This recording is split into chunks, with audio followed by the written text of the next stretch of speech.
Hi, David. We're recording. Wonderful. Glad to I don't be have here. to do any intro because we just did the intro, but I could say welcome to our millions of fans out there and globally that attend. Hello, everyone. Um, all right, David Norman, a neighbor of mine here in Charlotte, North Carolina, also a good hospitality hotel friend. We've known each other for about 5 years.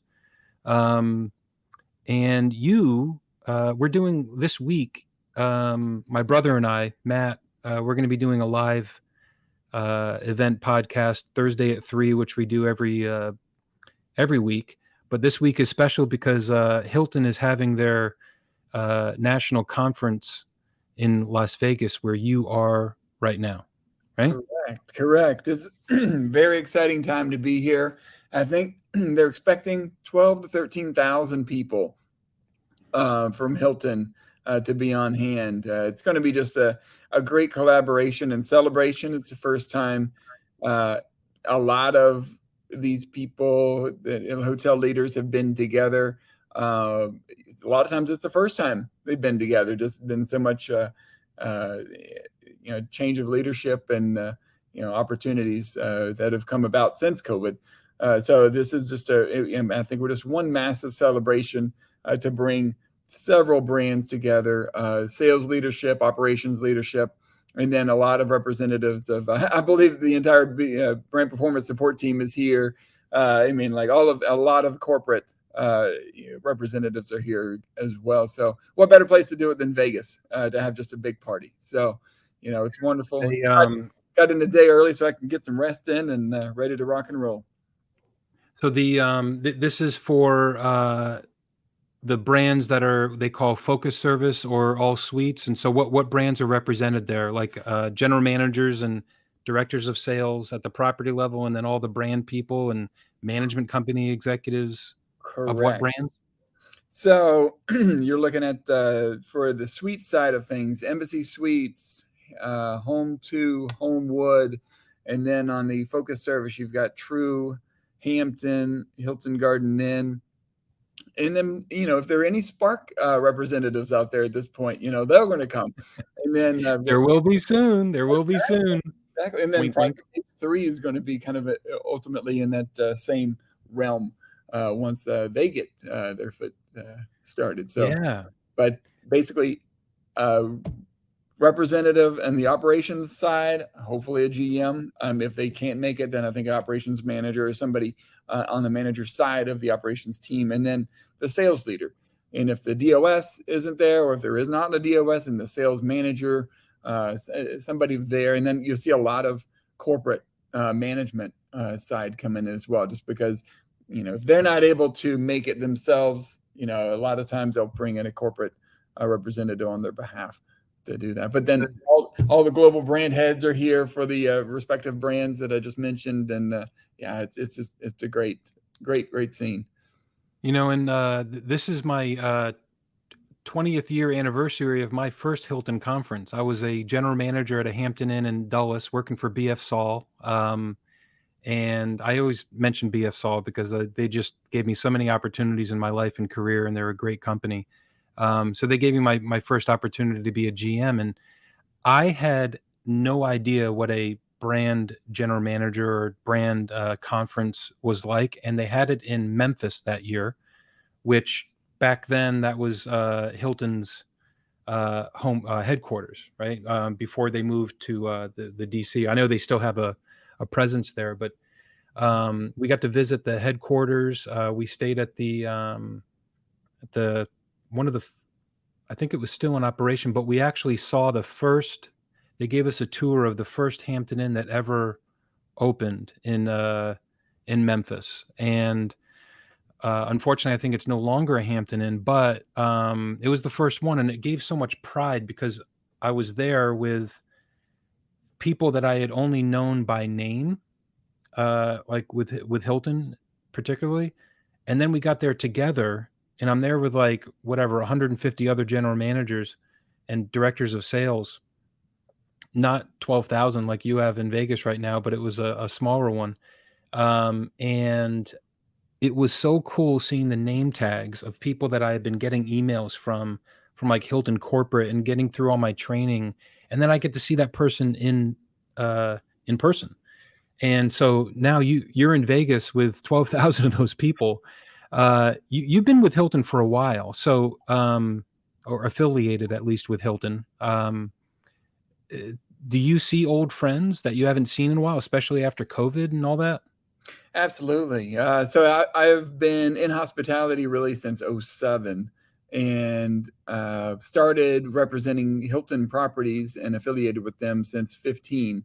But it's such a small world, and it's so amazing when you just, it's, I guess a lot of times you mentioned like the Kevin Bacon, how many degrees of separation there, but I swear it's just a couple of degrees of celebration from like, or separation from anybody within the hospitality world. It is crazy. Like we'll just, you and I will just talk for 5 minutes and connect the dots, and the hundreds of people that we probably know just between the two of us that can connect through so many years. But it is great to see, because I've already, once I landed, post something, and then all of a sudden, people from my past, from my 2007, 8 years in Nashville, and then Charlotte, and the corporate office, and basically you've got different worlds kind of colliding all at one event. And you only have 3.5 days, so you really got to manage your time well. But it is wild too. Before I was on the corporate side, just like you just said, to actually see the people that you're making those connections with via email, or you see Carrie Holt with Hilton Supply Management. You're like, whoa, she's here. Something of that nature. This is like really neat to be able to see and have a conversation with someone. And I swear everybody leaves with just this excitement and hunger, and just you see the excitement in other people's eyes too, and it just kind of builds throughout the week. And then you have just a big party. Katy Perry's coming on Thursday, and we're just going to have just a big party on Thursday, and everybody's going to come back to their respective hotels or places of employment, and just start killing it again on Friday. So it's just of course you get the day off on Labor Day, and then back to it.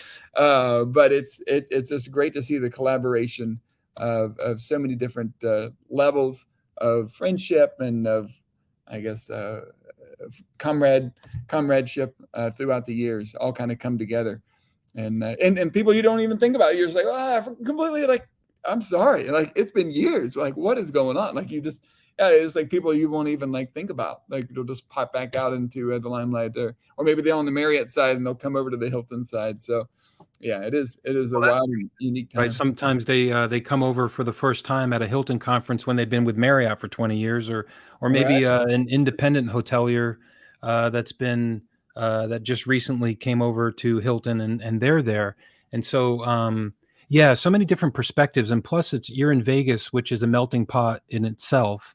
And Sure. so I'm going to be talking later to a friend, Evelyn, who I told you that we have this podcast going on, and she was with episode 2, and she's a Home 2 Suites general manager, and just a powerhouse of passion. And she got so many people. She actually counts, David, you will love this.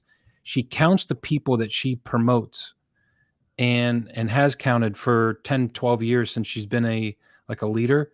And she has 23 people that she has promoted that have become general managers or above.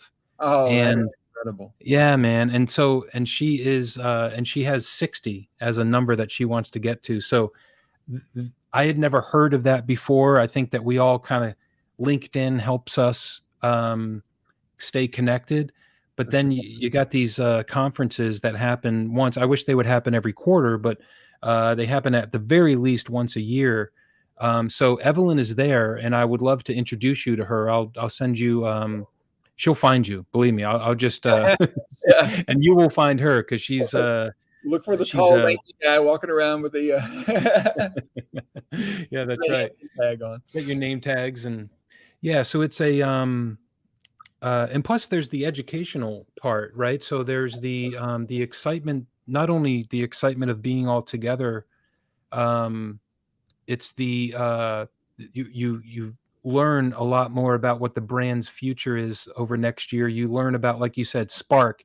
You learn that Spark by Hilton is in development and growing, and these are the plans. And so you feel like connected the same way that a guest feels connected when they're like an H honors member or something like that, right? So it's um it's a really spectacular thing, and I'm COVID was uh, particularly hard culturally for us in the industry because that was missing. Like it was, we can all say that we did, that we stayed connected, and we did, right? But the even the anticipation of coming together at least once a year as a brand, or uh, what we do as hotel managers, doesn't matter what brand it is, but just the anticipation of it went away because they said, yeah, we're not having conferences this year because we can't, right? And that's just depressing, right? And so when the brands like Hilton and Marriott in particular came out with their announcement by saying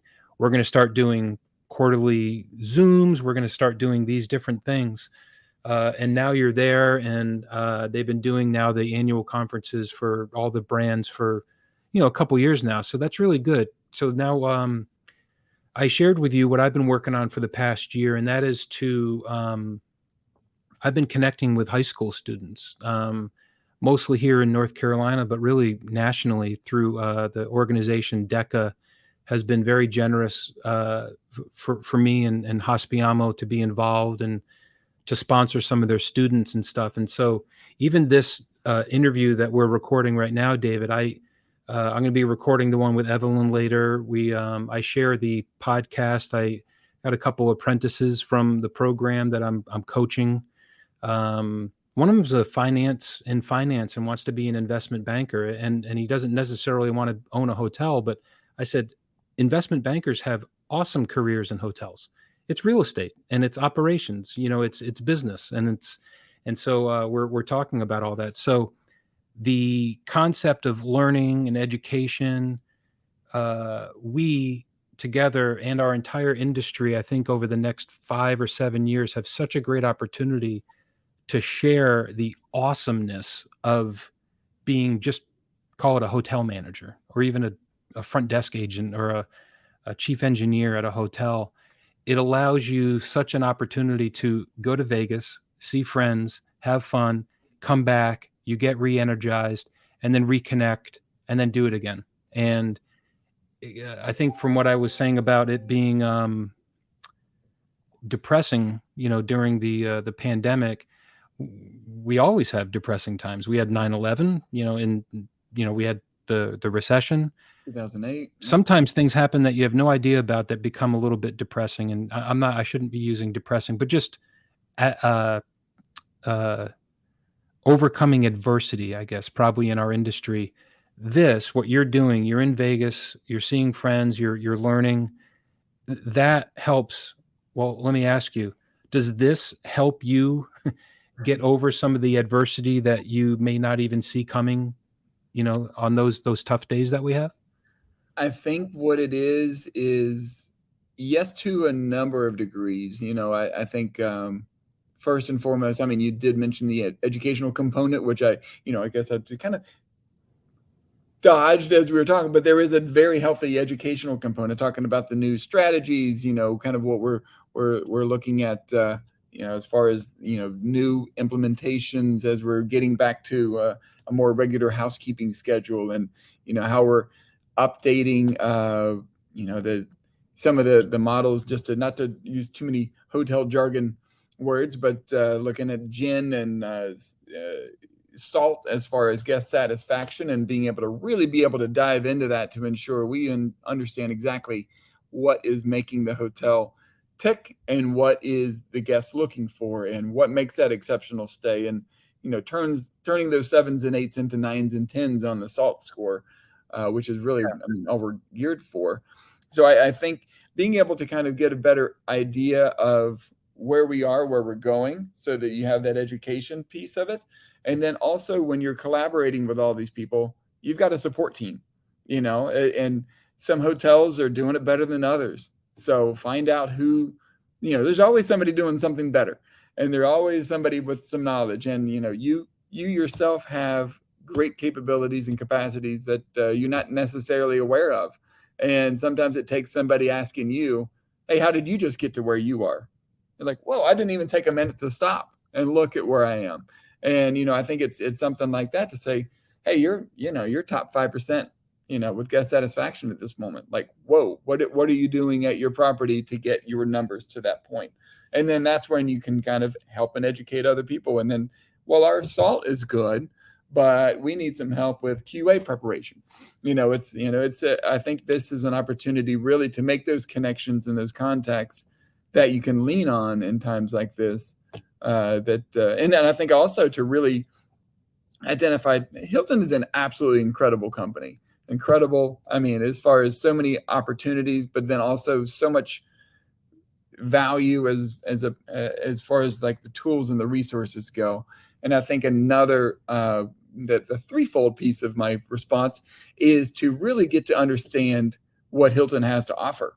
So, getting to understand, hotel leader support, finding out, oh, if I'm spending more than 5-10 minutes trying to find a resource or an item or a tool, I can just call these guys and they're going to direct me exactly where I need to go so I can get back to, taking care of my team, taking care of my guests. So I think that that's exciting and important to make sure that you not just are, hey, I'm at a Hilton property, but understand what Hilton actually means and what it can do for you to ensure that you have success and at least set up for success as well as possible. Point, because the going to not only those conferences but all the required training that is necessary to become a manager and a supervisor. And so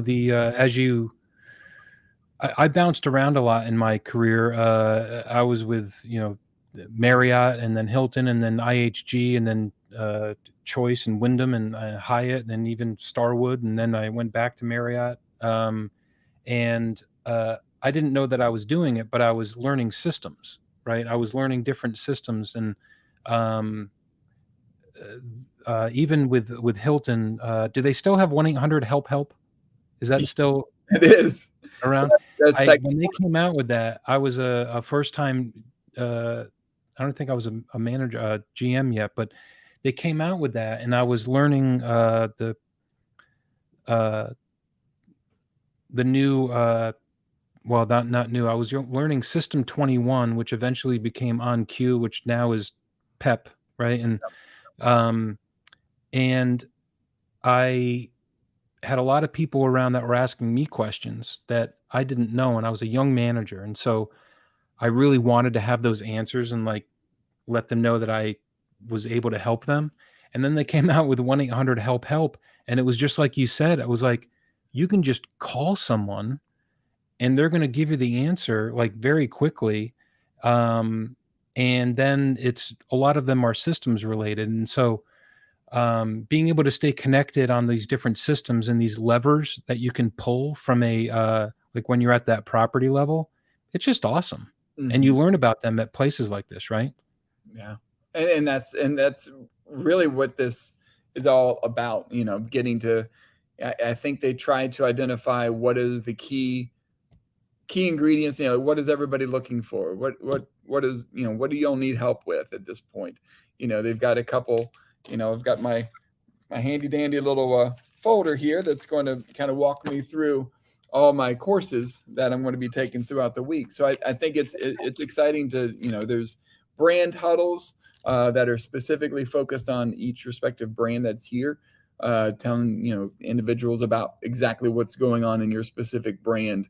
And then there's, different, I guess, learning sessions as far as like, there's one about sales, like what's the new sales has dramatically changed from 2019 to today. So what resources can we use? What is Hilton doing at this time? So I think it's a great opportunity for really to stop continuing to do the same old, and to come in to identify like, hey, what am I doing? Is that correct? Or do I need to pivot? Or, what is everybody else doing? What are some best practices? And I mean, what a just a great, group of people to have around you to have some of those answers to provide you with that feedback and guidance. I have a friend that's a was a director of sales, a well-trained director of sales, and then COVID hit, and she became a general manager because COVID and like all these changes and layoffs unfortunately happened, and it was tough. And so she was watching the property, and they kind of semi shut down, and then a few months later, she's in a market that actually came back pretty fast because it's a drive to leisure market, but it's also pretty heavy in corporate. And so her bread and butter throughout her career was L&Rs, local negotiated rates, for those listening that aren't aware, like corporate, Mhm. signing up corporate customers and going out there to get new business and tracking who's moving to the area to see if maybe they need room nights or and so that was her bread and butter. And she admitted that she was very that's what she does. That's all that she does, and she's very successful. Then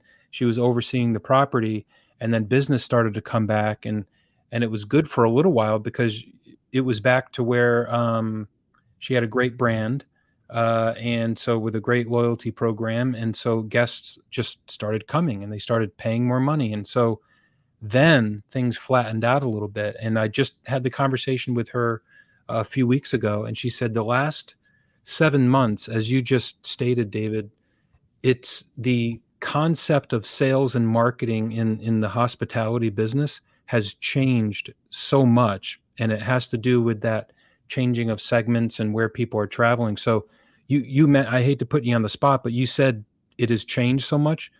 Do you have an example or like something like that that has kind of slapped you in the face to be like, yeah, this is a whole new world of sales? One thing that jumps right out is I guess the lead time in which, I think one thing that was just grinding in our favor up until 2019 and 2020, of course, was that things were cooking and booking so well that on the corporate side, speaking to them, they knew that they would have to reach out to secure blocks of rooms and meeting space and things of that nature 3 to 6+ months out in advance. And now seeing things how they are, especially like right before I left the, on property side of things, it was such a short turnaround that you could literally look in the next 2 to 3 week window, and you'd see, 70% of your rooms on the, like are wide open, available. You're just like, what is going on? I need more pickup. And the short turnaround, it went from 45 to 60 days out to literally 2 to 4 weeks, and you would get those Yeah. calls. So it changed sales from a point of, you would originally get a quote, put together. You would go to your sales leader. You would talk about it. Okay, here's business X. They want to come in 30 rooms on peak. How are we going to work this? What quote can I go back to with a proposal? By the time I left, it was basically on that initial phone call, you have already done enough work to know what rate, what parameters you need to be within. You need a quote and book and already go ahead and be ready with a contract, to be in their hand by the end of that. I mean, like that afternoon, it needed to be done Big change. because they knew the customers have the upper hand and they can just dictate, so it has changed in that regard to where they have the authority to be like, well, I want this and this and this. I want to add, all these additional features and amenities and things to my group block. And I think it really took hotels needing to not necessarily band together, but to use their best judgment to say, are we going to get to a point where we're going to start undercutting each other for business, or are we going to put our heels down and say, this is the floor, and we need to make sure we're managing our rates Right. to meet our budget, and not just to get the business. And so it has changed your thought process to say, like, are we going to go for a heads and beds approach, or where are we as far as this return to business as normal look. So I think that's one thing that really jumped out to me as well. as far as how business has changed. I think it's also changed for the leisure because they expect a lot, because I think rates are higher now than they've ever been. You know, and so and so it's like you've got fewer staff members, less opportunity to really connect with them with the digital key implementation at Hilton, and I think Marriott's got something comparable. So this is another avenue that is major change. And then you've got guests paying more than they ever have at a property, but wanting an elevated experience beyond. You've got a smaller staff. And so it's like we've got to take a smaller staff, fewer touch points, and deliver a better experience to these guests, that have higher expectations already. So I think that I mean, it has become the challenge. And that's, again, the beauty of it, tying it all back in, bringing us to Hilton Vegas. We're going to all learn how we're going to master this approach. They have spent countless hours and dollars researching like how we can, evolve to use less staff, because it's going to be a constant hurdle and challenge to make the day and the stay of our guests. So I think that's what we're learning now. And then there's different sales breakouts to help understand how to quickly identify and secure groups and meetings and things of that nature from the sales perspective. So how to, right. Yeah. I mean, like how to get going, because that's the nature of the beast.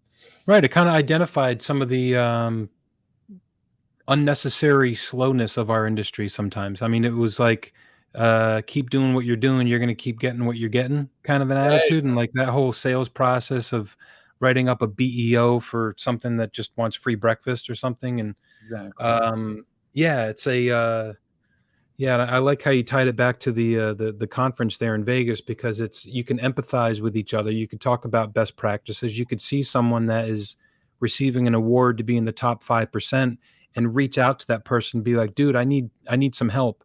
Can you give me some advice? How'd you get to the top 5%? So yeah, that's really great. You said that you entered the hotels about 2008, 7.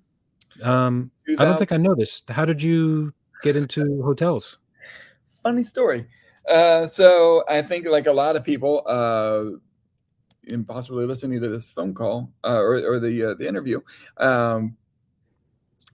you don't necessarily think hospitality is your path. You don't even really know of hospitality. Like I didn't even think that there were on-property salespeople. Like, what are you selling? Like what?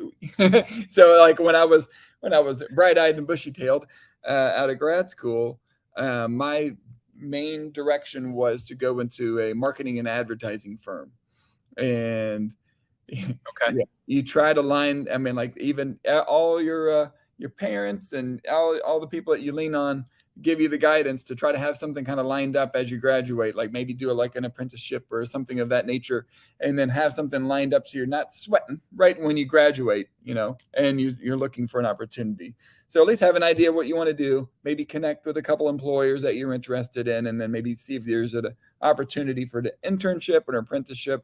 And then so I did that, and long story short, I was a barista still at Starbucks with 2 bachelors and a master's and no job. And I just came across, wasn't quite stressed yet, but I came across a Fortune magazine I was just reading, and I read about Marriott being one of the best companies to work for.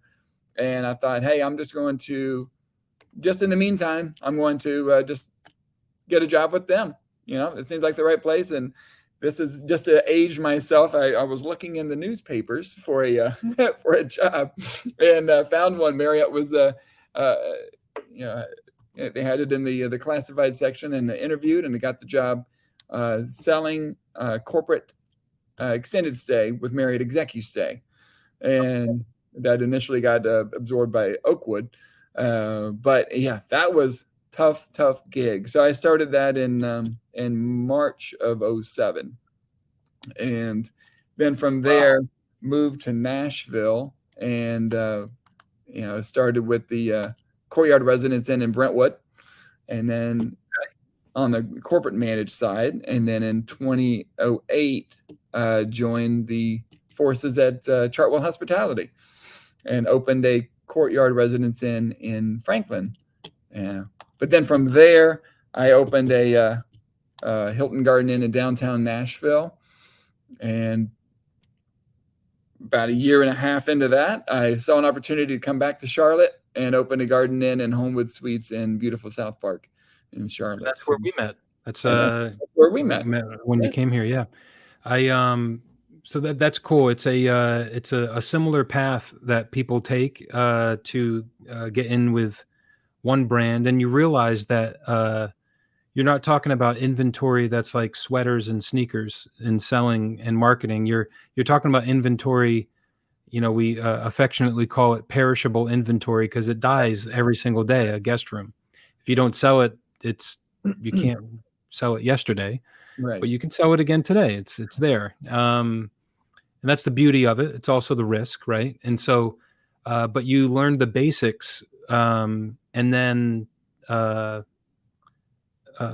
hooked up with a franchisee and a management company and an owner and an operator in Chartwell, and then went over, got some experience with Marriott and then Hilton, and then Hilton some more, and you're still affiliated with Hilton, and so it's back to those levers that you can pull. You know what I mean? And so Correct.